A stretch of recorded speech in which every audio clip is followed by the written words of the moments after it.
Hey guys, what's up? Welcome back to another watch review. As always, it's me, Ivan, and in today's video, I'll give you my thoughts of the recently released G-shock Rangeman GPR-H1000. It's a watch that, honestly, I didn't expect to like at all. The press release photos just didn't impress me, which is why I didn't even try to get one for a review. However, when I went to my Casio AD to check some other watches, they insisted in showing it to me. And you know what? It's been growing on me ever since.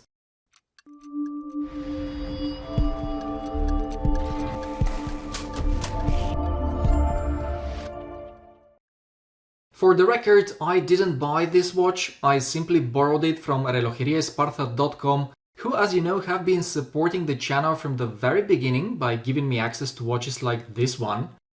So if you're based in Europe and you're looking to buy any Casio, Seiko or Citizen, definitely check them out as their prices are quite competitive. I've left the link to their website and Instagram in the description down below. Guys, as some of you may know, I reviewed the GPD-H1000 a while ago, and I'm telling you straight away that in terms of functionality, the new Rangeman is almost identical. So if you're on the fence between the two, the deciding factor is going to be the design and how the both watches feel on the wrist as a result of their design differences. Basically, the GPR-H1000 is slightly larger by about 1 mm in every single aspect. The case diameter is 53.2 mm, the lug-to-lug is 60.6, but this is not a traditional lug-to-lug design, so don't be afraid of it, as the watch is actually very wearable, and you'll see that in a second. The thickness is substantial 20.3 mm, which is actually quite normal for a G-Shock. And finally, guys, we have the weight. The GPR-H1000 is 29 grams heavier than the GPD-H2000, and so it weighs 92 grams.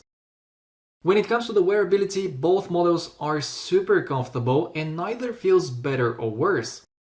However, I do prefer how the GPR-H1000 looks on my 17 cm or 6.7 inch wrist, and in my opinion it has a bit more wrist presence with those metal bits on the sides of the case.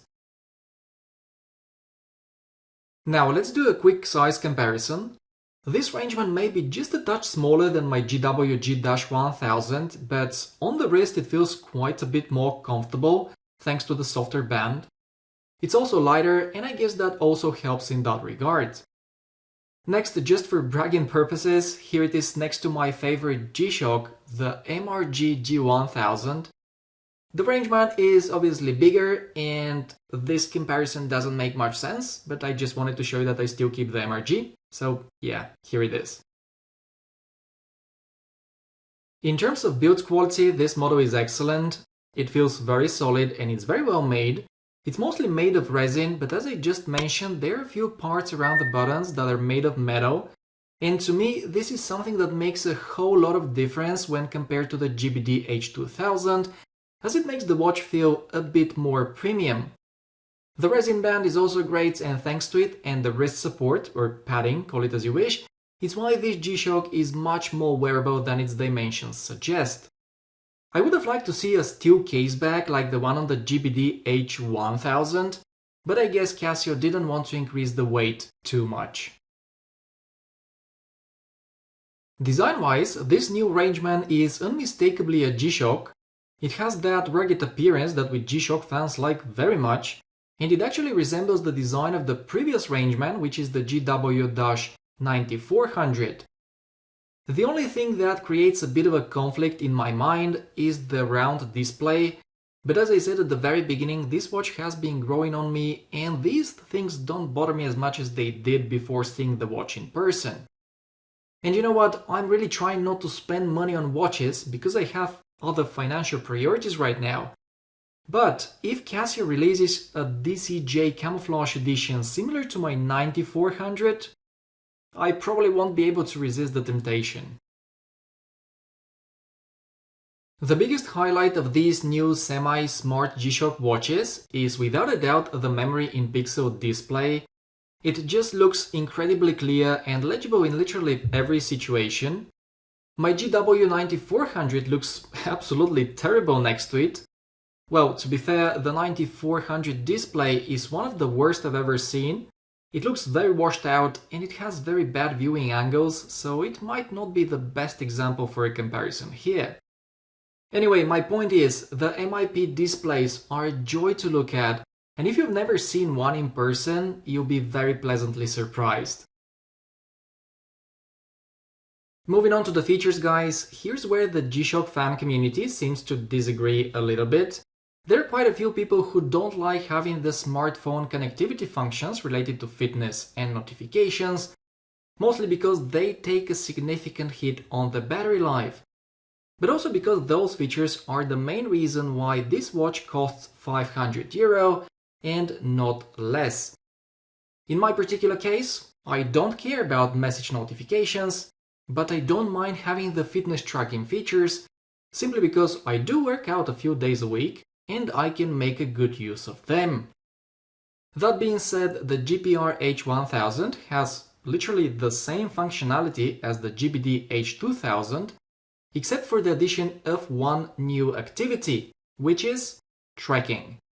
The rest of the activities are the same, and they are running, biking, gym workout, interval timer, pool swimming, open water swimming, trail running, and walking. Quite basic, yes, but probably enough for most people. When it comes to the sensors and body stat tracking, again, you won't find anything new compared to what we've already seen on the GBD-H2000. The same 6 sensors are on board here as well, and as a reminder, those are a heart rate sensor, an accelerometer responsible for your daily steps, a gyroscope used mostly when you go for a swim, and finally you've got the magnetic pressure and thermal sensors, which are in charge of detecting changes in the environment, such as altitude, barometric pressure, and temperature. Guys, I rarely use any of the last 3, but I'm very happy to have them on a couple of watches in my collection, as they really add to the cool factor, which, let's be honest, this is the main reason why most of us love G-Shock watches. They're just very, very cool. Cooler than Garmin's. Finally, I just want to add that to connect the watch to your smartphone, you still need to have the Casio Watches app installed on your phone. I didn't try it out with the GPR-H1000, simply because it works the same way it does with the GBD-H2000. What's important for you to know is that through this app you can tweak the settings of your watch very easily, and apparently the app now lets you sync your data with Strava and Apple Health as well.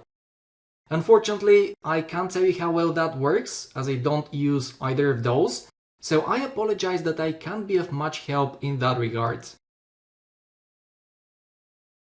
The bottom line is, the GPR-H1000 is a watch that's much better than I expected. It's not a successor of the humongous GPR-B1000, and it's not meant to be a replacement of the GW9400. It's just an addition to the Master of G collection that aims to appeal to those who want something rugged with a few basic smart features on board. I've got quite a few G-Shocks in my collection, but as I said earlier, if Casio releases a more tactical looking edition of it, like the DCJ9400 Rangeman, I'll be all over it. That's the end of today's video, guys. Thank you very much for watching. Let me know in the comments what you think about the watch, and for those who own it, I would love to know about your experience with it so far. By the way, I've got another G-Shock video coming to the channel very soon, so if you don't want to miss it out, make sure you're subscribed to the channel. Thanks again, guys, take care, and I'll see you in the next one.